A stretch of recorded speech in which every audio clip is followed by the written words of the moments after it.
ज्ञान का जो निम्नतम रूप है विवेक का, सारा खेल विवेक का है, विजडम का। ज्ञान मतलब विवेक, ज्ञान मतलब इंफॉर्मेशन थोड़े कि हाँ बेटा बता, नाम ईशान निर्मल रूपम अजम निर्गुणम निर्विकलम निर्यम चिदाकाश आकाश वासम भजे हम अजम निर्गुणम निर्विकलम, ऐसे थोड़ी होता ज्ञान। ज्ञान शब्द का तात्पर्य है विवेक, वो जितनी डिग्री में होगा। आज एक बहुत बड़ा सूत्र दे रहा हूं, लिख लो। ज्ञान का तात्पर्य है विवेक। अगर ये बिना पढ़े आ जाए तो आप कबीर हो जाएं। अगर ये चीज बिना पढ़े आपको भगवान ने दे दी तो आप कबीर हो गए। विवेक जो है ये बेसिकली एक रोशनी है, लाइट, जो आपको डार्कनेस से लड़ने में मदद करेगी, जिसको फिलॉसफी की भाषा में माया कहते हैं। जय हिंद फ्रेंड्स। तो आज हम अपना पहला चैप्टर डिस्कस करेंगे आईना में। आईना का पेपर लगभग आप सभी लोगों को मिल ही गया होगा। प्रीलिम्स और मेंस का जो गेम होता है वो बड़ा प्यारा गेम होता है, बहुत प्यारा। मैं बता चुका हूं कि प्रीलिम्स और मेंस का गेम बहुत प्यारा होता है। इसमें सब कुछ नहीं पढ़ना होता है। और पहला चैप्टर है 18th सेंचुरी इंडिया, जिसका हम लोग डिस्कशन करने जा रहे हैं, प्रीलिम्स और मेंस दोनों का। तो 18th सेंचुरी इंडिया में polity, economy, society, culture,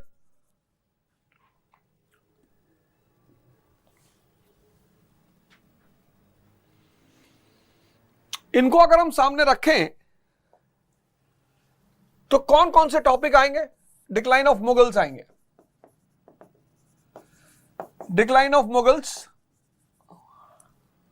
emergence of new states, society, culture और economy।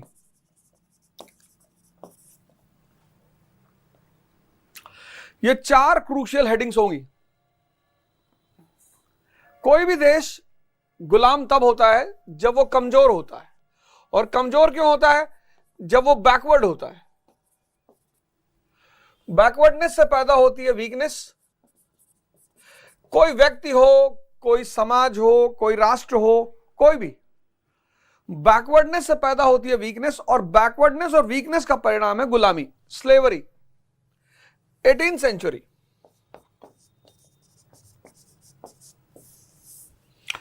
इस पूरे चैप्टर में जिस चीज को हमें अपने दिमाग में रखना है वो ये है कि कहां कहां बैकवर्ड थे, कहां कहां कमी थी, क्या क्या कमजोरी थी हमारे अंदर, जिसका फायदा उठाया अंग्रेजों ने। बड़ा प्यारा चैप्टर है। पढ़ाई, मैं बार बार एक बात कहता हूं, पता नहीं, बस एक बार बार बार कहता हूं कि पढ़ाई एक इतनी प्यारी चीज है दुनिया में जिसका उद्देश्य है व्यक्ति के दिमाग को जिंदा करना। और पढ़ा लिखा व्यक्ति असली में अगर पढ़ा लिखा है तो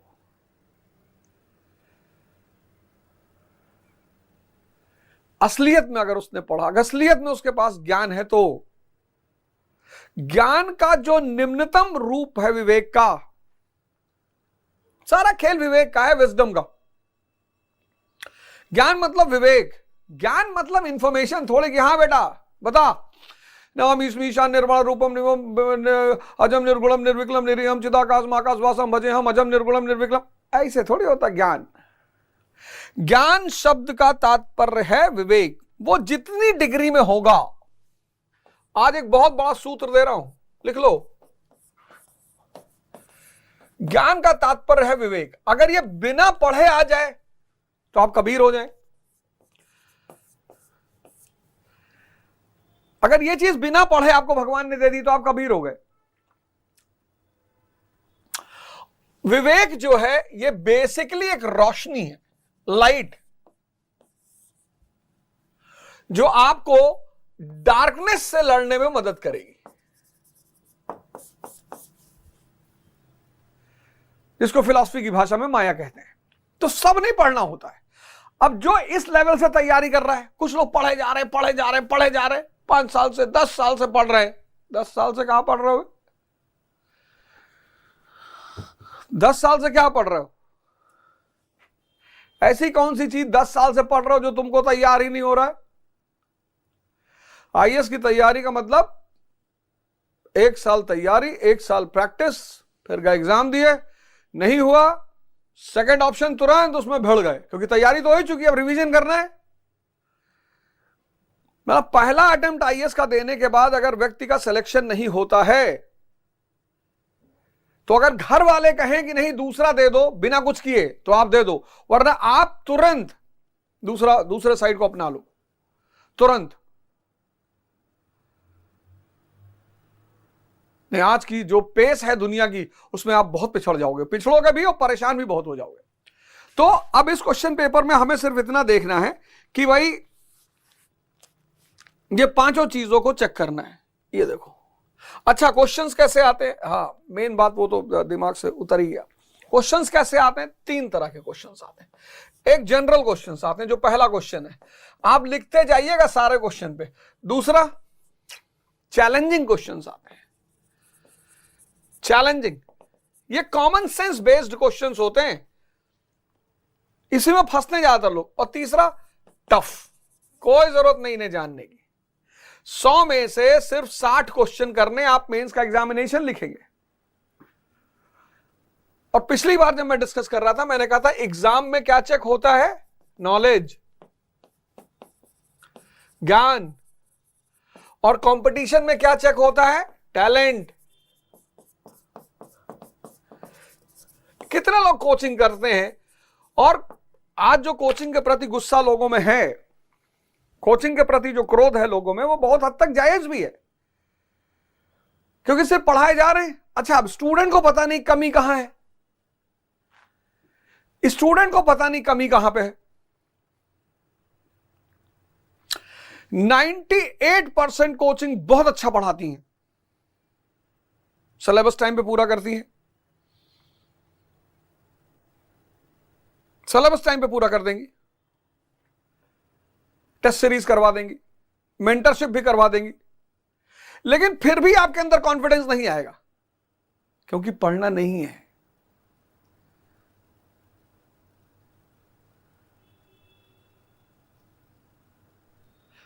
अब वो कोचिंग क्या करेंगी? अब जब स्टूडेंट को पता ही नहीं क्या डेवलप करना है, भाई आप मेरे साथ 5वें चैप्टर खत्म किया आपने एनसीईआरटी का, बताओ आप में से कितने लोग, ईमानदारी से, आप में से कितने लोगों ने इस तरह से मॉडर्न इंडिया पढ़ा था? इस तरह की सोच, इस तरह की विचारधारा, इस तरह परसेप्शन। और भगवान की दुआ से बहुत सारे टीचर्स पढ़ रहे हैं, और 13 में से 4 छोड़ दूंगा, बस चिल्लाते घूमेंगे। बहुत सारे लोगों ने, उन्होंने कोर्स खरीद लिया जो रिकॉर्ड करेंगे, स्क्रीन रिकॉर्डिंग करेंगे, फिर उसे बेचेंगे। अब 13 में से जब जो समझ लड़का पढ़ने वाला, अगर मैं 10 पढ़ा दूंगा, कहेगा गुरुजी बाकी 3 तो मैं कर लूंगा, लेकिन वो जो कोर्स बेचने वाला, वो तो घूम घूम के चारों तरफ चिल्लाएगा, पूरा नहीं पढ़ाते हैं, पूरा नहीं। काहे पढ़ाए वे? पूरा क्यों पढ़ाए? 13 में से 10 पढ़ा दिए, 3 पढ़ो जाके बैठ के। लेकिन 2 लोग, एक जो टीचर लॉबी है वो वहीं से पढ़ा रही है, और एक जो कोर्स बेच रहे हैं, उनको बड़ा दर्द है कि अरे भैया अब कैसे बिकेगा 3, बाकी 3 कैसे पूरा होगा। अरे शुक्र मनाओ कि 10 पढ़ा दिए, नहीं 4 पढ़ा के छोड़ दिए होते। सीखो सिर्फ। चलो पहला क्वेश्चन, यही चीज चेक करना है, जनरल, चैलेंजिंग, टफ, सारे क्वेश्चन में, और लिखते हुए चलना कौन जनरल क्वेश्चन। अब पहला क्वेश्चन क्या है? Consider the following statements. Prince Muazzam the son of Aurangzeb assume the title of Bahadur Shah. Aurangzeb के मरने के बाद उसके बेटों के बीच संघर्ष हुआ, तो मानी सी बात है कि उसका नाम पता होना चाहिए।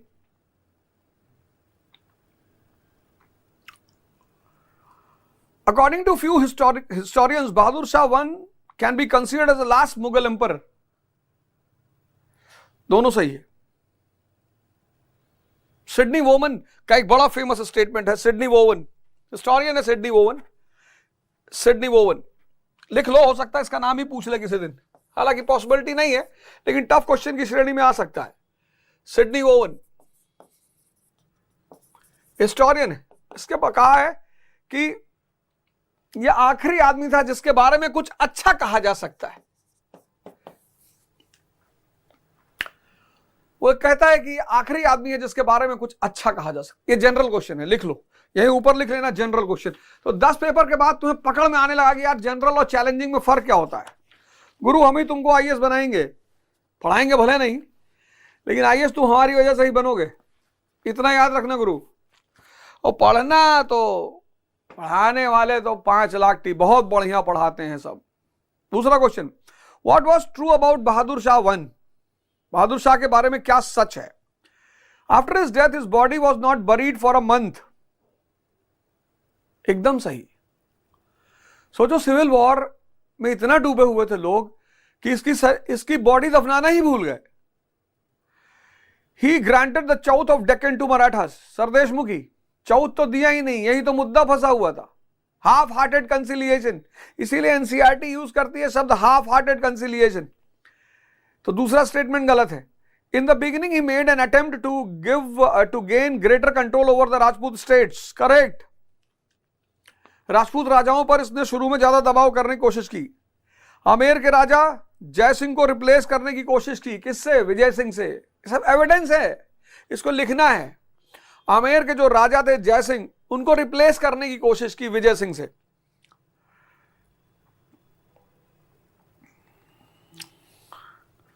और अजीत सिंह को सबमिट करने को बोला। अजीत सिंह को कहा आओ सजदा करो, और आमेर और जोधपुर को घेरा डालने का प्रयास किया।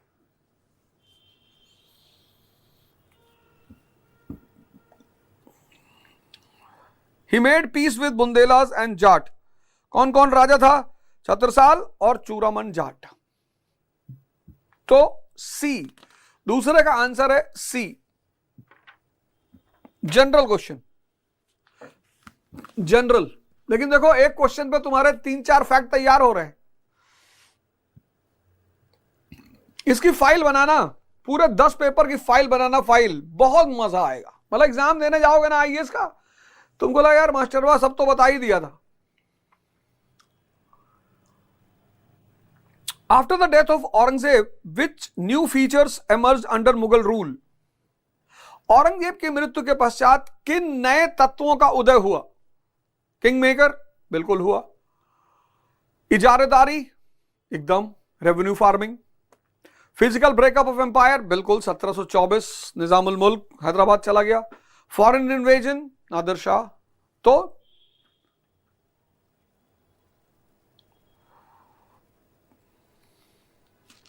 After the death of Aurangzeb which new features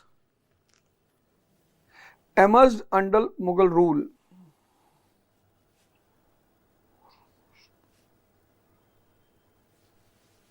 चारों है।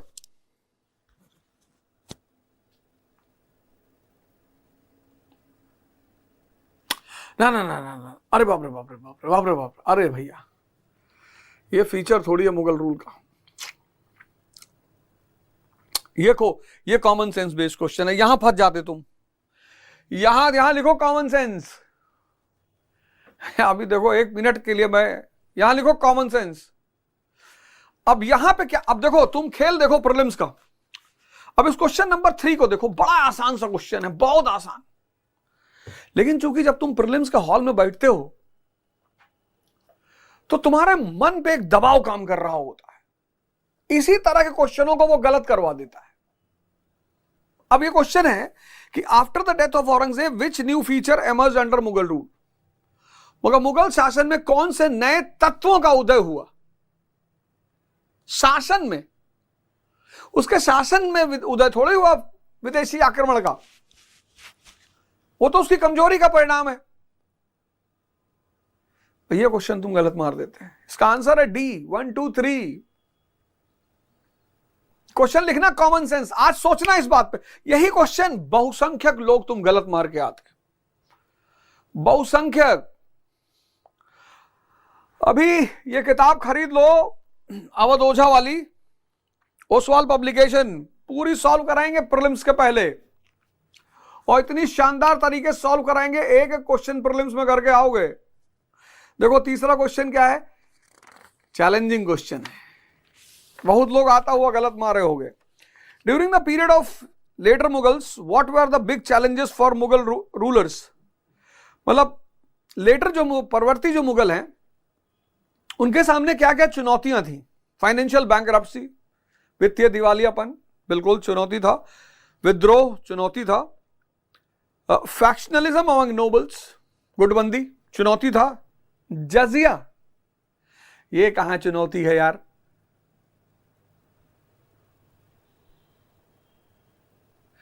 ये लिख लेना, चैलेंजिंग क्वेश्चन, बहुत लोगों ने गलत मारा होगा। ये चुनौती कहां है?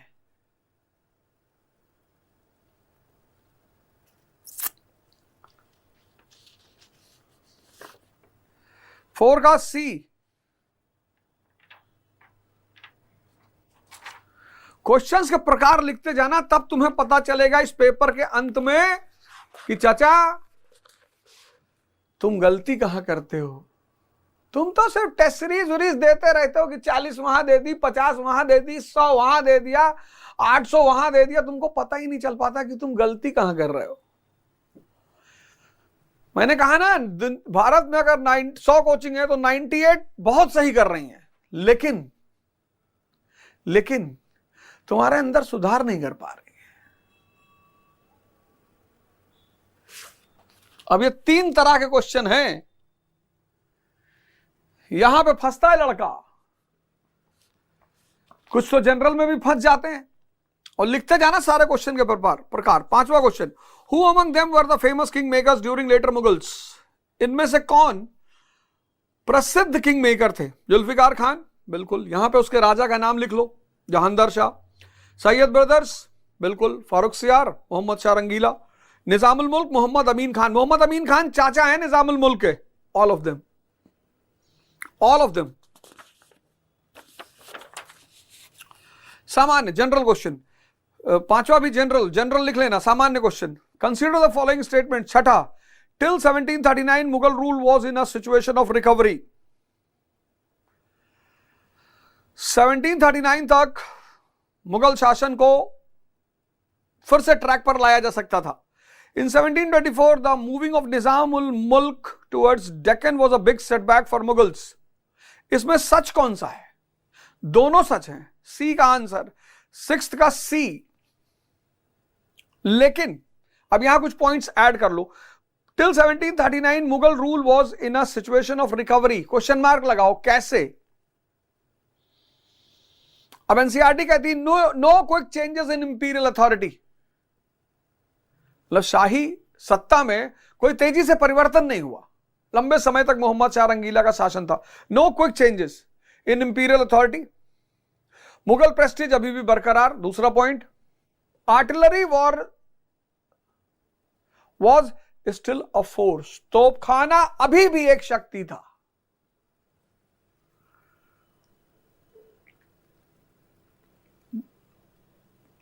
तो इंपीरियल अथॉरिटी में जल्दी जल्दी चेंज नहीं हो रहा था, मुगल प्रेस्टीज बरकरार थी, तोपखाना अभी भी शक्ति था।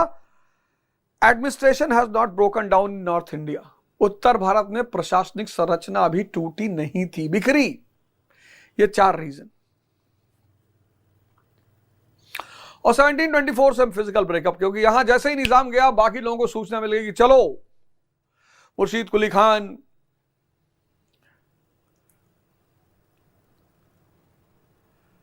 सादत खान, बुरहानुल मुल्क।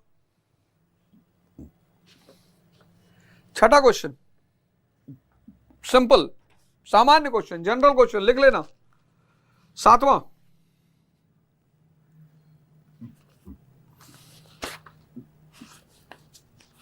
What was true about Sayyid brothers, Sayyid बंधुओं के बारे में क्या सत्य है?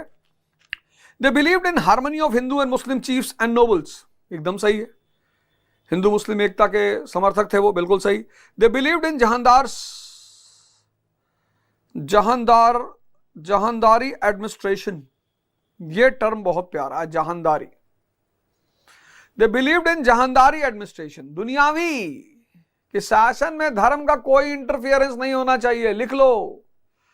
यही बात बर्नी कहता है अलाउद्दीन खिलजी के बारे में कि उसका प्रशासनिक तंत्र जहांदारी पे बेस्ड था, दुनियावी। देवर कॉल्ड एज नमक हराम, फारूक सियार की हत्या के बाद, बिल्कुल। Soldiers became mutinous during the period,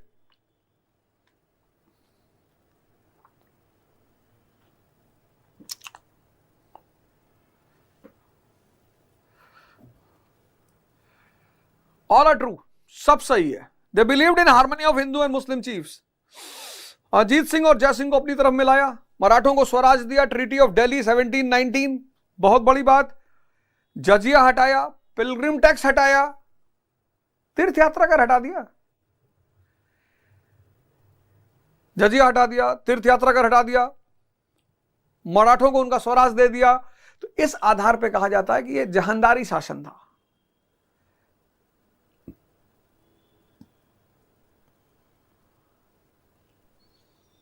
सोल्जरों ने म्यूटनी कर दी, पैसा नहीं आ रहा था। जमींदार और विद्रोहियों ने राजस्व देने से मना कर दिया। अब घर में मुखिया माँ बाप अगर कमजोर हो गए तो बच्चे 4 दिन से घर में आ ही नहीं रहे, तो जब रेवेन्यू आ ही नहीं रहा है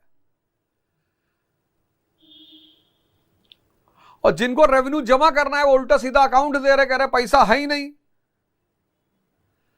केंद्रीय आय खत्म, तो सोल्जरों ने म्यूटनी कर दी। सारी सही है। 8 का आंसर है D. 8 the treaty of Delhi इन 1719 with Sayyid brothers during the time of Farrukh Siyar was Magna Carta for whom? Delhi की संधि 1719 किसके लिए मैग्ना कार्टा थी? मराठों के लिए। क्यों? बहुत इंपॉर्टेंट। कौन था पेशवा? बालाजी विश्वनाथ। जिस मराठा स्वराज के लिए शिवाजी ने झंडा उठाया था, छत्रपति शिवाजी ने, उस छत्रपति शिवाजी का सपना पूरा किया बालाजी विश्वनाथ ने। मुगलों ने स्वराज की एक्सेप्टेंस दे दी, मराठा स्वराज, चौथ और सरदेशमुखी दे दिया, और यहां तक गारंटी की कि मुगल रूलर साहू को डेक्कन में सपोर्ट करेगा और बदले में साहू मुगल रूलर को 15,000 सैनिकों के साथ दिल्ली में सपोर्ट करेगा। बहुत इंपॉर्टेंट, बहुत important treaty of Delhi 1719, Sayyid ब्रदरों की सबसे बड़ी उपलब्धि। सामान्य प्रश्न। अब जैसे जैसे तुम क्वेश्चंस पेपर करते जाओगे ना, तो तुम देखना मैं ये चैलेंजिंग क्वेश्चन की संख्या बढ़ा दूंगा, एकदम हिला दिया क्या रहे तुम्हारा दिमाग कि अरे भगवान ये कैसे हो गया। पहला पेपर डरावना नहीं बनाया ज्यादा कि यार पहले पेपर में डर जाओ, पता लगा कि पेपर ही नहीं करेंगे अब। और हिंदी इंग्लिश दोनों है। मैं इंग्लिश वाला पढ़ रहा हूं, तुम लोग हिंदी वाले जो मीडियम वाले हो, हिंदी वाला पढ़ के अपना कार्य करो करो उसमें। चलो 9th, consider the following statements. The foreign invasion on India in the first half of 18th century was mainly beneficial for Marathas. ये जो 1739 नादिर शाह का इन्वेजन हुआ, क्या ये मराठों के लिए मेनली, देखो शब्द लिखा हुआ mainly, the foreign invasion on India in the first half of 18th century was mainly beneficial for Marathas. Challenging question की श्रेणी में है। All the rulers of Indian states during 18th century India were ambitious and energetic but not visionary. अब देखो सवाल, challenging question है। Question ये है कि 1739 का जो इन्वेजन हुआ नादिर शाह का, ये मेनली, वो शब्द लिख दिया ना, मेनली बेनिफिशियल फॉर मराठास।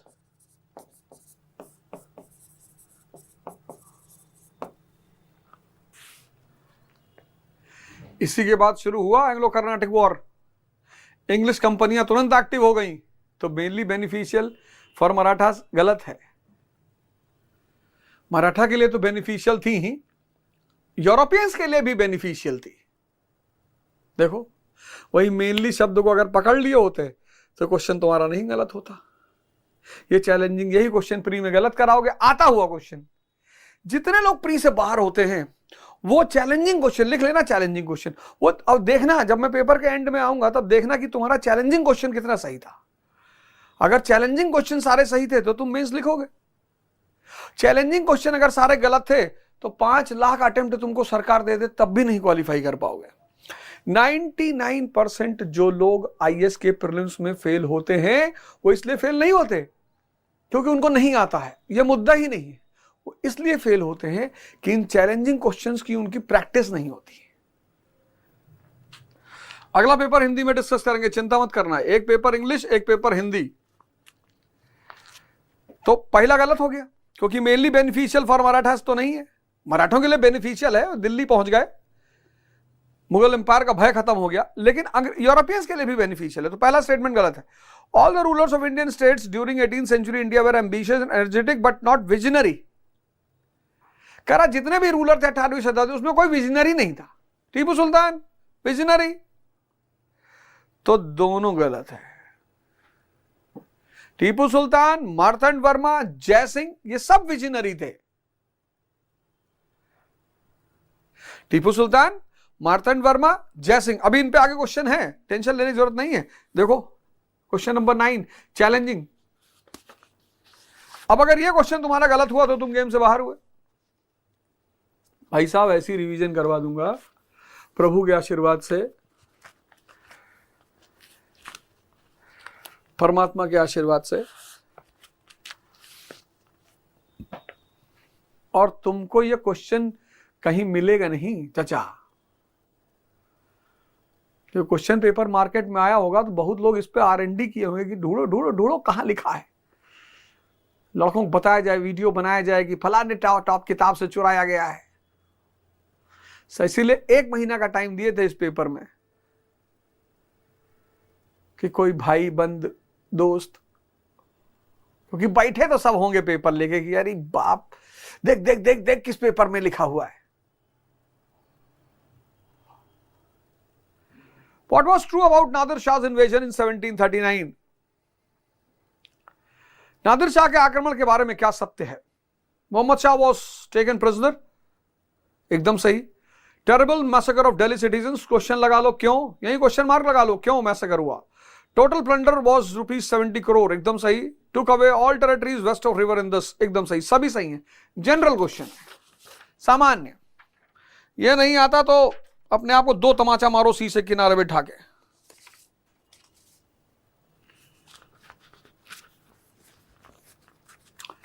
अगर ये भी नहीं आता,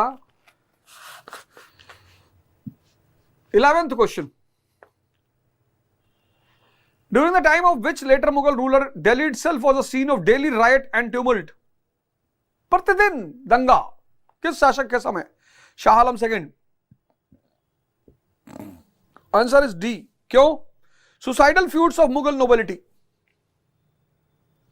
सुसाइडल फ्यूड्स, मुगल सामंतों का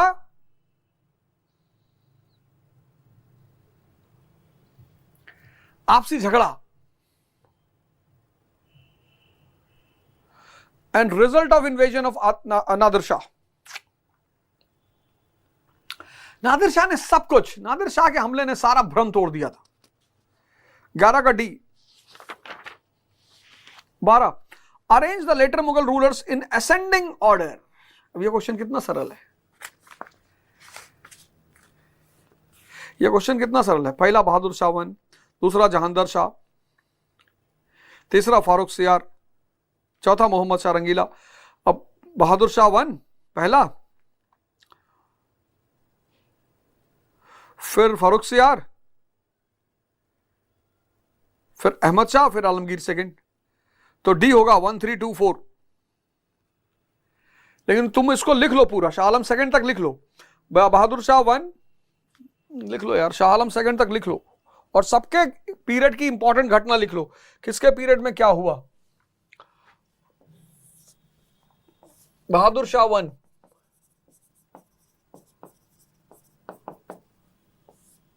जहांदर शाह,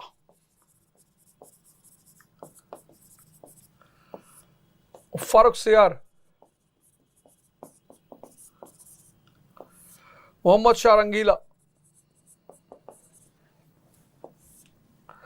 अहमद शाह,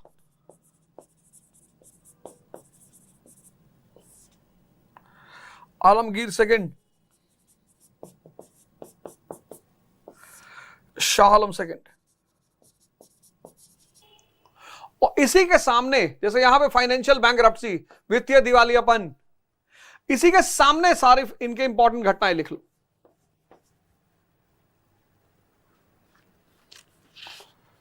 बारह का D,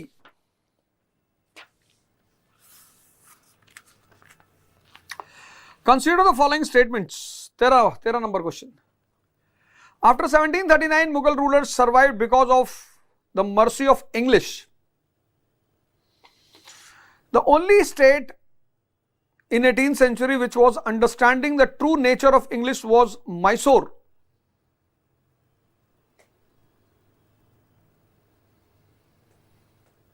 After 1739 Mughal rulers survived because of the mercy of English. गलत है,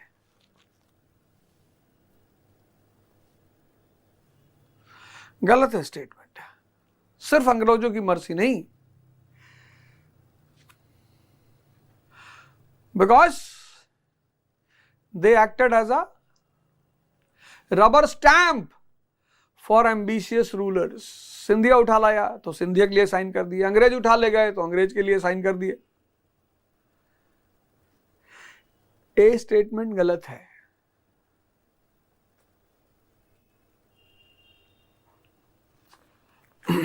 थर्टींथ का बी, टीपू सुल्तान। क्वेश्चन है, इस पे आगे करेंगे question. 14th, consider the following statements. Politically 18th century was a dark age for India. All Indian states of 18th century India were photostat of existing Mughal rule. Both are false. दोनों गलत है। Common sense challenging question लिख लो। अरे यार, Mughal empire, letter Mughals अयोग्य थे, इनकम्पीटेंट थे, लेकिन लेटर मुगल्स इनकम्पीटेंट थे, लेकिन ये अलीवर्दी खान और मुर्शीद कुली खान ये इनकम्पीटेंट थे। ये सफदरजंग ये इनकम्पीटेंट था। निजामुल मुल्क, हैदर अली,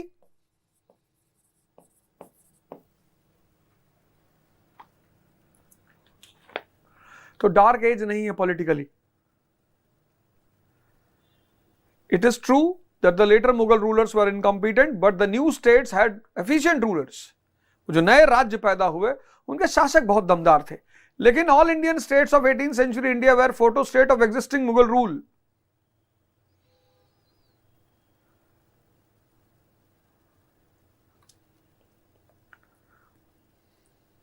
ये सही है, ये बिल्कुल सही है। सब ने कहीं ना कहीं उसी स्ट्रक्चर को फॉलो करने की कोशिश की, किसी ने सुधार करने की कोशिश नहीं की। सब वॉरिंग स्टेट्स रहे, सिर्फ रेवेन्यू पे ध्यान दिया, किसी ने कोई नई चीज करने की कोशिश नहीं की एक्सेप्ट टीपू सुल्तान। ए गलत है,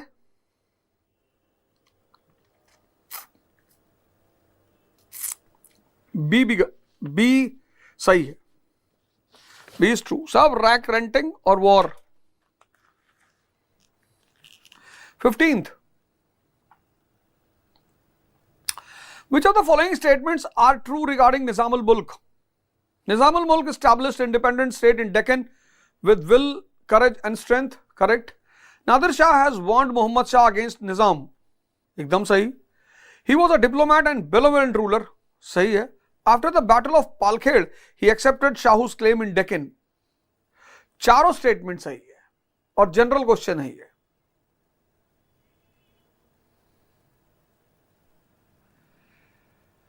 अब जब सिविल वॉर शुरू हुआ शाहू और ताराबाई के बीच, तो इसने ताराबाई का साथ पकड़ लिया कि शाहू को मिटा दो, मेन पावर सेंटर को मिटा दो, और फिर डेक्कन पे हमारा बोलबाला।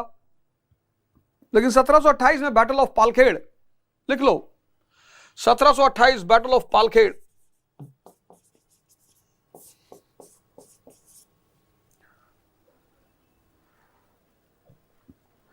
कौन सी संधि हुई? ट्रीटी लिख लो यहीं पे। बैटल ऑफ पालखेड़ के बाद संधि हुई मुंजी शिवगांव, मुंजी शिवगांव की संधि निजाम और शाहू के बीच में। ये ट्रीटी बहुत इंपॉर्टेंट है, फैक्चुअल इंपॉर्टेंस। मुंजी शिवगांव की संधि, इसमें चौथ और सरदेशमुखी दे दिया, मुगल प्रोविंस 6 प्रोविंस की चौथ और सरदेशमुखी दे दिया। दक्कन में जो 6 प्रोविंस थे उनके, और शाहू का क्लेम एक्सेप्ट कर लिया। बहुत इंपॉर्टेंट, मुंजी शिवगांव की संधि, दक्कन के 6 प्रांतों का एक्सेप्ट कर लिया, चौथ और सरदेशमुखी। चौथ और सरदेशमुखी, जो दक्कन में मुगलों के 6 प्रांत थे उनमें उनकी चौथ और सरदेशमुखी दे दी, कहां पर ले लो साहब, और शाहू का क्लेम एक्सेप्ट कर लिया, छत्रपति शाहू।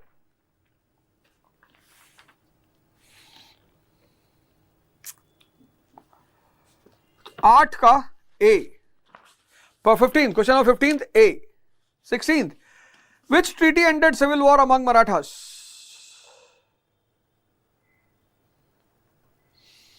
सिविल वॉर चल रहा था मराठों के बीच, शाहू को छोड़ दिया था बहादुर शाह 1 ने, तो सतारा और कोल्हापुर के बीच सिविल वॉर चल रहा था।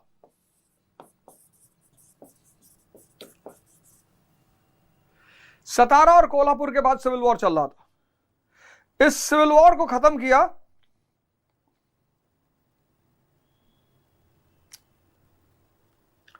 1731 वर्ना की संधि। 1731 Warna, treaty of Verna.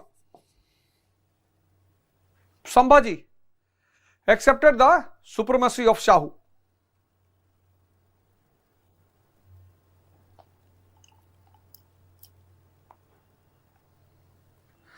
Treaty of Warna. अभी कितना इंपॉर्टेंट क्वेश्चन है ये, कितना इंपॉर्टेंट है आप सोचो, आपसे पूछ लेगा।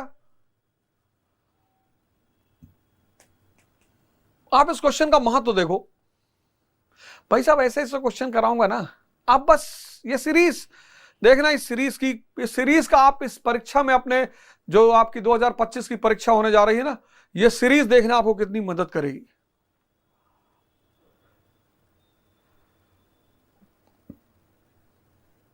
एक भी क्वेश्चन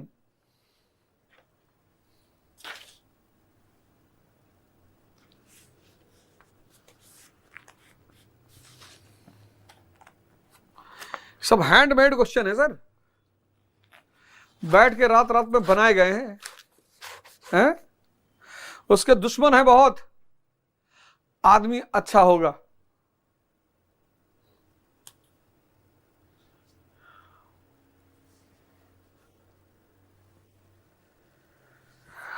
उसके दुश्मन है बहुत, आदमी अच्छा होगा। 17, question number 17। Hindu Puran Chand was the diwan of Nizamul Mulk. ये बड़ी अच्छी बात थी कि ये जितने भी न्यू स्टेट्स एमर्ज हुए थे, इनके जो प्रोमिनेंट ऑफिसर्स थे वो ज्यादातर हिंदू थे। Hindu Puran Chand was the diwan of Nizamul Mulk. 17 का D, general question. 18, which of the pairs are correct, is लिख गया है, उसको आर कर लीजिए। Which of the pairs are correct is financial bankruptcy, Shah Alam के समय, वित्तीय दिवालियापन। एम्पायर बियॉन्ड रिडेप्शन, कि अब तो सुधारा ही नहीं जा सकता, Shah Alam second. Share in bribe taken by courtiers, Mohammad Shah. दरबारी घूस लेते थे, उसमें यह हिस्सा लेता था। इजारेदारी, Jahangir Shah. All of them are correct.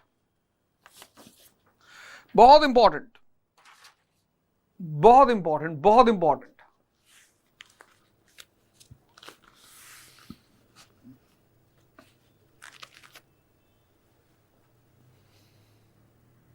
19. Who among them was without son?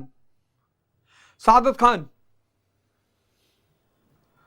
Awadh का नवाब था सादत खान। सादत खान बुरहानुल मुल्क, आत्महत्या कर ली थी इसने। 19th का ए। 20. Consider the following statements. Sadat Khan Burhanul Mulk was good Nawab of Awadh. Safdarjung was a genius Nawab of Awadh. अब देखो, एक को गुड एक को जीनियस, दोनों सही है। 20 का सी दोनों सही है। अब यहीं लिख लो सादत खान को गुड क्यों कहा गया। Disciplined zamindars, maintained law and order, carried out fresh revenue settlement. Disciplined zamindars,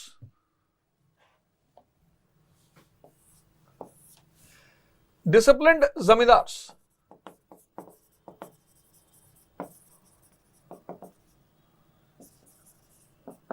law and order, fresh revenue settlement,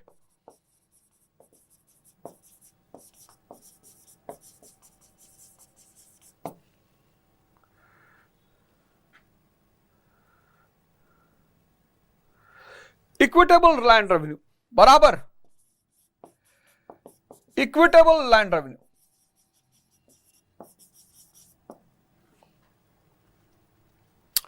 no discrimination, कोई भेदभाव नहीं। He was a good nawab. Saadat Khan Burhanul Mulk अच्छा नवाब था, लेकिन सफदरजंग जीनियस था। उसने क्या किया सफदरजंग ने?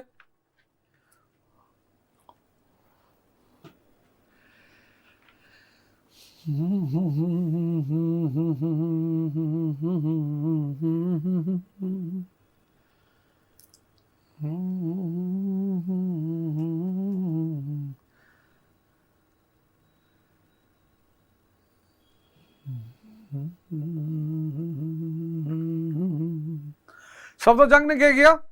Safdarjung long period of peace, लंबे समय तक शांति। नवाब वजीर, यह बहुत बड़ी बात थी। नवाब भी और वजीर भी मुगल एम्परर का। इक्विटेबल सिस्टम ऑफ जस्टिस, समान न्यायिक व्यवस्था। इक्विटेबल सिस्टम ऑफ जस्टिस, समान न्यायिक व्यवस्था। पर्सनल मोरालिटी, यह बहुत बड़ी बात है राजा महाराजा के लिए। पर्सनल मोरालिटी, पर्सनल, यह बहुत बड़ी बात है राजा महाराजा के लिए।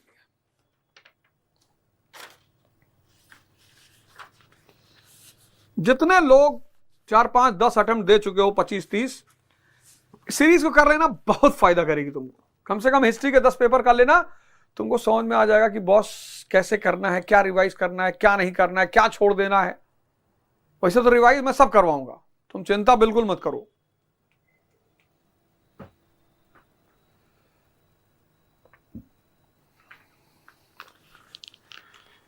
Consider the following statements. 21. Decline of Mughals in 18th century was collapse of political order in India.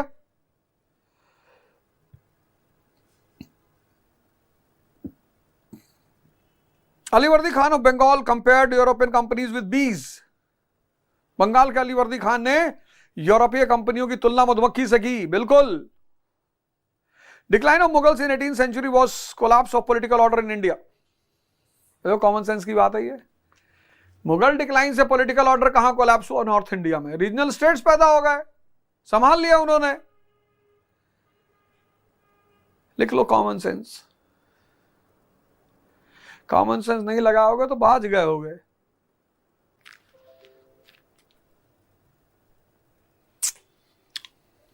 (21B) 22. What was true about Bengal Nawabs from Murshid Quli Khan to Alivardi Khan? क्या सत्य है? They gave a long period of peace and orderly administration. सही है। They gave equal opportunities for employment to Hindu and Muslims. एकदम सही। Gave encouragement to all merchants, Indian and foreign. एकदम सही। They established a strong army. यही गलती कर गए वो, यही गलती कर गए। स्ट्रॉन्ग आर्मी नहीं स्टैब्लिश की है। 1, 2, 3, 22 का D. They gave equal opportunity for employment, Hindu Muslim सबको। मुर्शीद कुली खान का सबसे फेवरेट आदमी रामजीवन, लिख लो रामजीवन। आर्मी कितने की थी? 2000 कैवेलरी, 4000 इन्फेंट्री। इतना तो हमारे यहां राजा भैया रखे हैं यूपी में। 2000 cavalry, 4000 infantry.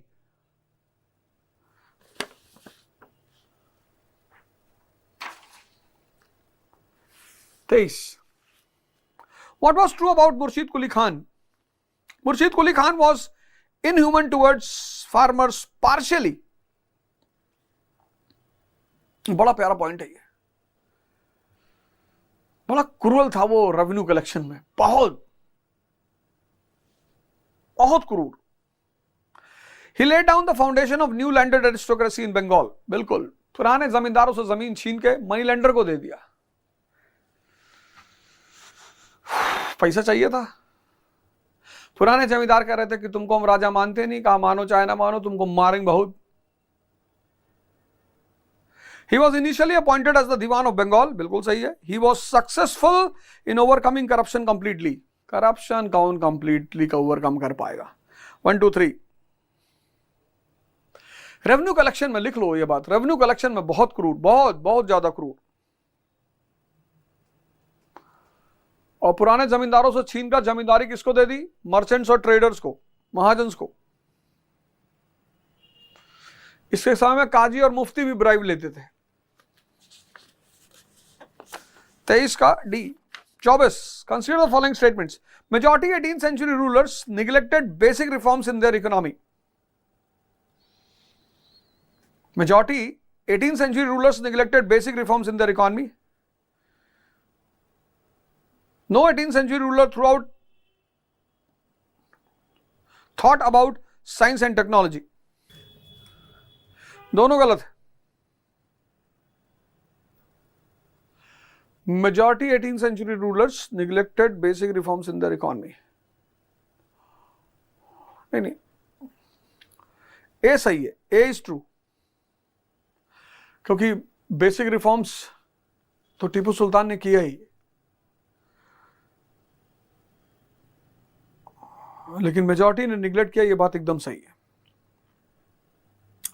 A is true. 24 का ए, क्योंकि साइंस एंड टेक्नोलॉजी में सबसे बड़ा योगदान है सवाई जय सिंह का। 24 का ए।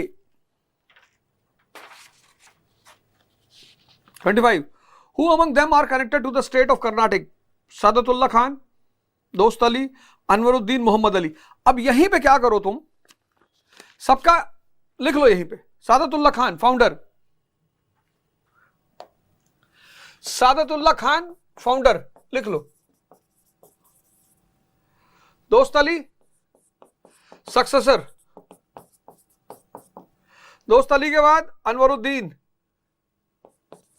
और यहीं पे शुरू हुआ क्या? वॉर ऑफ सक्सेशन, चंदा साहिब अनवरुद्दीन, और अनवरुद्दीन के बाद Mohammad Ali got the help of English. छोड़ो मत इसे, तुरंत नोट डाउन कर लो। 25 का ए। 26, who among them can be considered as modernized rulers of 18th century India? Sawai Jai Singh, Tipu Sultan, Ram Verma, Ranjit Singh। 2 and 3, who among them can be considered as modernized ruler? Modernized, Tipu Sultan and Ram Verma। क्यों? Member of Jacobin club, लिख लो। टीपू सुल्तान,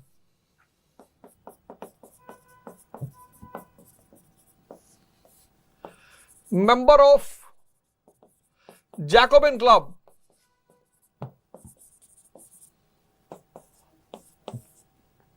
tree of liberty लगाया, citizen Tipu कहा अपने आप को। Ram Verma,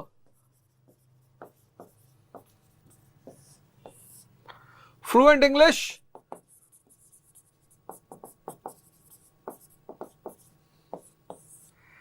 interest in European affairs,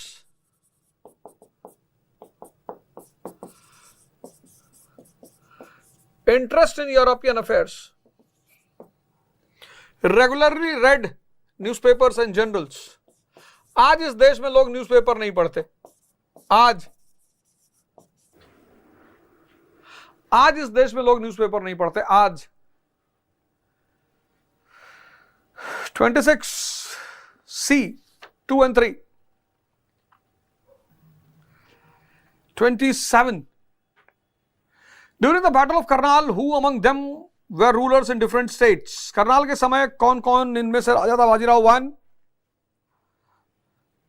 सादत खान, अलीवर्दी खान, निजामुल मुल्क। 1, 2 and 4, Bajirao 1, सादत खान, निजामुल मुल्क।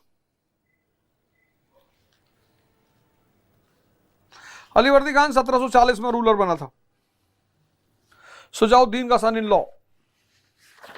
तो 27 का B. 28, consider the following statements. Social reform was never the agenda of any of the rulers of 18th century India. सामाजिक सुधार 18वीं शताब्दी की किसी शासक का एजेंडा नहीं था। गलत। Sawai Jaisingh promoted widow remarriage, विधवा पुनर्विवाह प्रमोट किया उन्होंने, सवाई जयसिंह ने। परशुराम भाऊ और सवाई जयसिंह डाउरी के खिलाफ, सवाई जयसिंह ने दहेज का विरोध किया। परशुराम भाऊ और सवाई जयसिंह दोनों ने विडो रिमैरिज को प्रोत्साहन दिया। तो 28 का B. The rulers who established cannon factory in the 18th century India became immediate targets of EIC. एकदम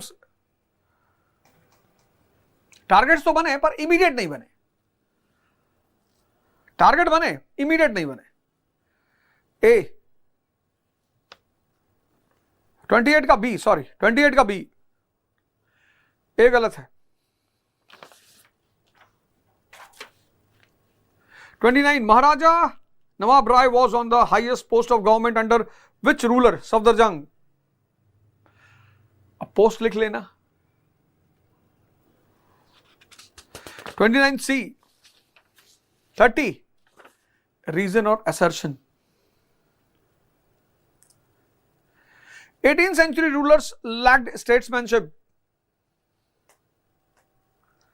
18वीं शताब्दी के शासक स्टेटमैनशिप लैक करते थे। 18th century rulers were facing financial crisis inherited from Mughals.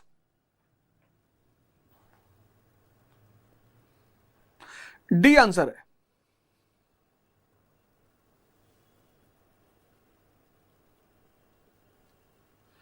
सारे रूलर्स थोड़ी स्टेट्समैनशिप लैक कर रहे थे। टीपू सुल्तान, सवाई जयसिंह,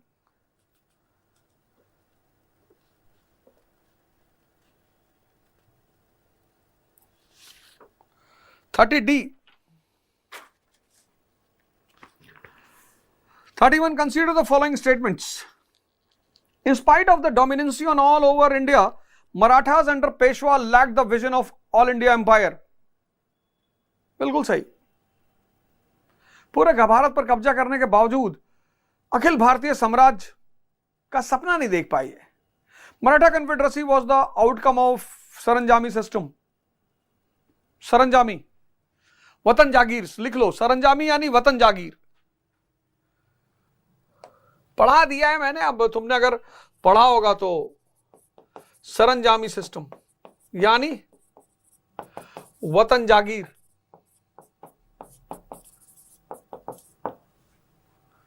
जैसे राजपूतों में है चौहान सो अजमेर, बुंदेल के चंदेल, बुंदेलखंड के चंदेल, कन्नौज के गहरवार, ऐसे वतन जागीर। वतन ये है सरंजामी सिस्टम। इसको समझ लेना, नहीं तो कभी भविष्य में जैसे राजपूतों में है ना कि चौहान्स, अजमेर के चौहान, बुंदेलखंड के चंदेल, वतन जागीर। मालवा के परमार,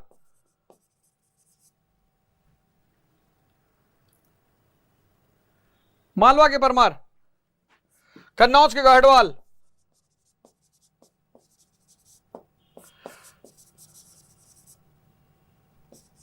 कन्नौज के गाहडवाल। ऐसे ही ग्वालियर के सिंधिया,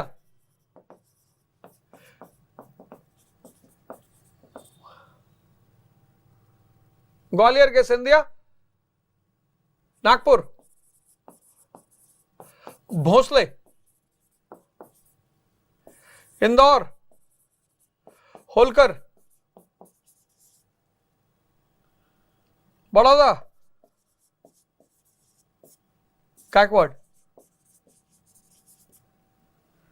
इसको बोलते हैं सरंजामी सिस्टम, वतन जागीर।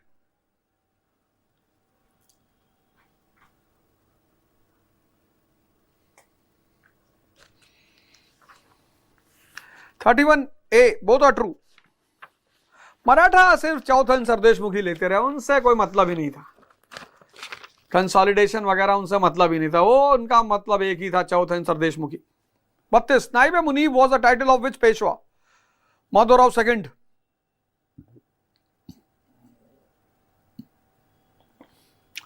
और ये टाइटल दिलवाई किसने थी पेशवा को? माधवराव सिंधिया ने। सबसे ताकतवर मराठा सरदार माधवराव सिंधिया, 1774 से 1796। इसने ये टाइटल ली थी शाह आलम सेकंड से, इस शर्त पे ली थी कि टाइटल तो पेशवा की होगी, काम मैं करूंगा। माधवराव सिंधिया। बाजीराव वन को क्या कहा जाता है? फाइटिंग पेशवा। माधवराव सेकंड को इल फेटेड पेशवा। माधवराव को इल फेटेड पेशवा। माधवराव सेकंड नायब मुनीब। Bajirao second stupid. 32 का सी।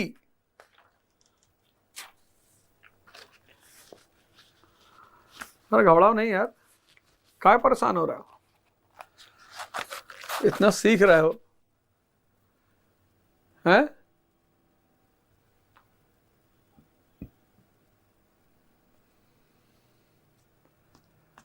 5-5, 6-6, 7-7 साल से पढ़ के भी बैठे होगे बहुत लोग, सोच रहा होगा यार ये सब क्या हो रहा है।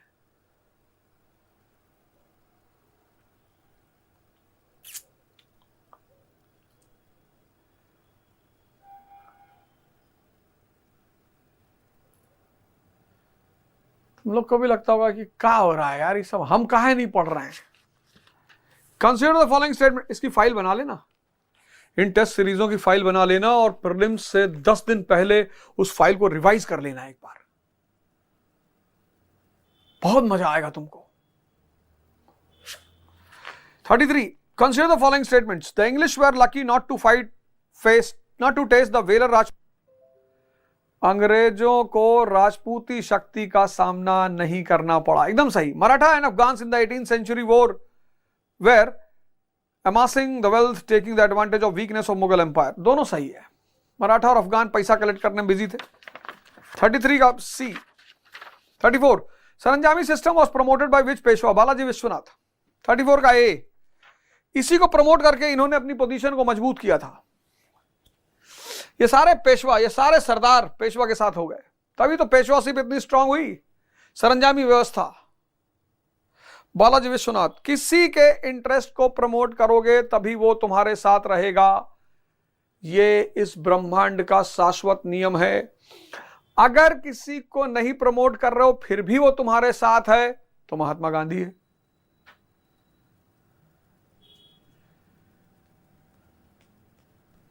तो बेचारे महात्मा गांधी है और क्या। What was true about Balaji Bajirao? बहुत important, Balaji Bajirao. Maratha armies overran whole of India. पूरे भारत को रौंदा उन्होंने, एकदम सही। Nizam ceded vast territories to Marathas yielding an annual revenue of 62 lakh, एकदम सही। Helped इमादुल मुल्क to become वजीर, एकदम। Expelled the agents of Ahmad Shah Abdali from Punjab, एकदम सही है।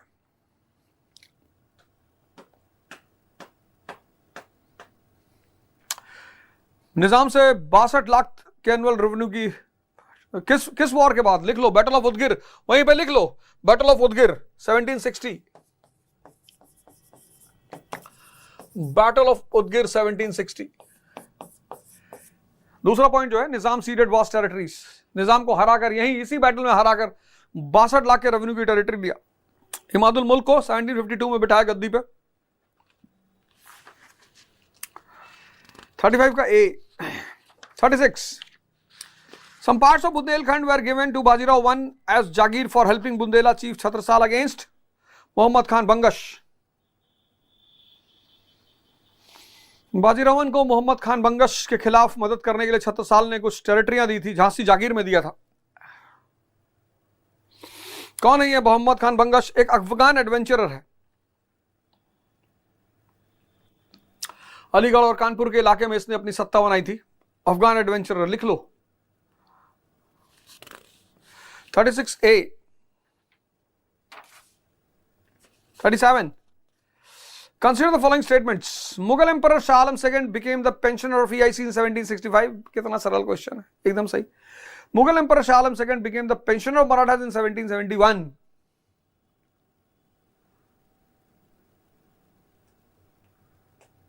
दूसरा वाला हो सकता है तुम ध्यान न दिए हो कि कौन से मराठा सरदार इसको उठाकर वहां से लाए। क्वेश्चन मार्क बनाओ यहां चाचा। 37 का सी।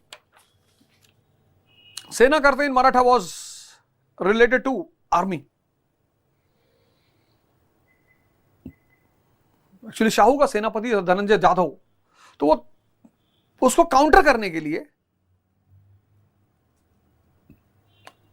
शाहू का जो कमांडर इन चीफ था धनंजय जाधव, उसका बेटा था चंद्रसेन। उसका झुकाव थोड़ा सा ताराबाई जी की तरफ था, तो चंद्रसेन की शक्ति को कम करने के लिए एक नया पोस्ट बनाया प्रिकॉशन के लिए, सेना करते, और उसका चार्ज दिया बालाजी विश्वनाथ को। और यही पेशवा की ताकत बढ़ी। इसी सेना करते के पद ने पेशवा की ताकत को बढ़ाया। लिख लो।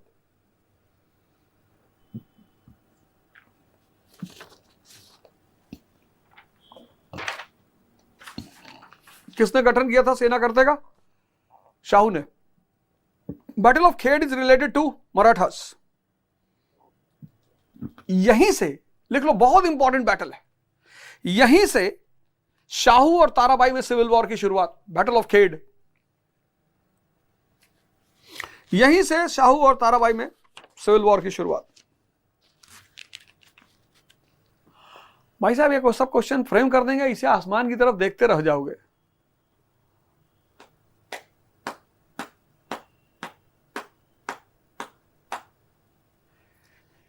Consider the following statements.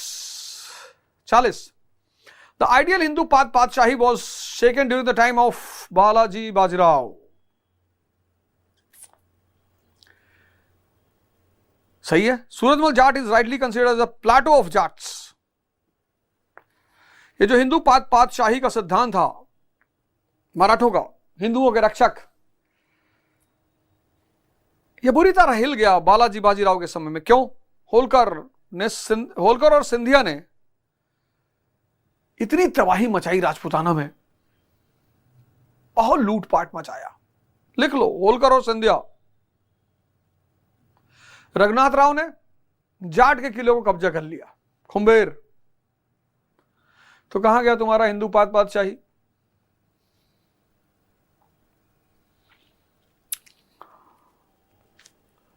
Prudence और स्किल और रेवेन्यू मैनेजमेंट में, सिविल अफेयर में सूरजमल जाट का कोई स्थान ही नहीं। 40C। तो भैया आज ये 40 क्वेश्चन हो गए,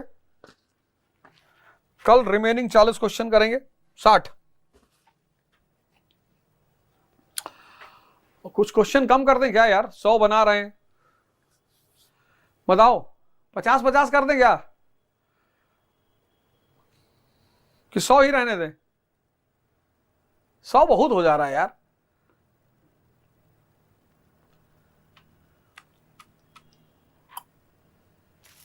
चलो कोई बात नहीं, कल रिमेनिंग डिस्कस करेंगे। सुबह मुलाकात होगी कट्टा बम गोली के साथ। जय हिंद, जय भारत।